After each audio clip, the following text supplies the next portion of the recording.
Diploma आणि 11-12 ह्याचं एक सिम्पल स्टॅटिस्टिक्स मी तुम्हाला सांगणार आहे. बघा, जर तुम्हाला डिप्लोमा करायचा असेल तर 3 वर्ष डिप्लोमा आणि 3 वर्ष डिग्री, साधारण इकडचा जर खर्च काढलात तुम्ही तर तो ऑन अन ॲव्हरेज साधारण एक डिप्लोमाची फी 60,000 पकडली तर 60 त्रिक 1,80,000 आणि डिग्रीची फी साधारण ₹1,00,000 पकडली तर 3 लाख, जवळपास 5 लाख रुपयाचा इकडून खर्च येतो. 11-12 जर तुम्ही गेला तर 11-12लाच आजकाल ज्या अकॅडमी असो किंवा बाकी गोष्टी आहेत तिथल्या जर फीचं कम्पॅरिझन केलं तर जवळपास 5-5.5 लाख रुपये तिथला खर्च आहे आणि नंतर परत डिग्रीचा खर्च आहे.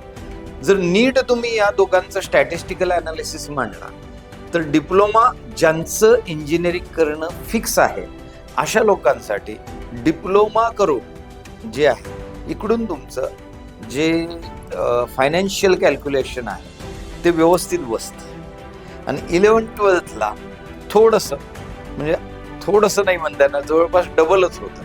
तर आपल्या कौटुंबिक परिस्थितीचा विचार करून मग तुम्ही निर्णय घ्या की डिप्लोमाला जायचं की 11वी-12वी.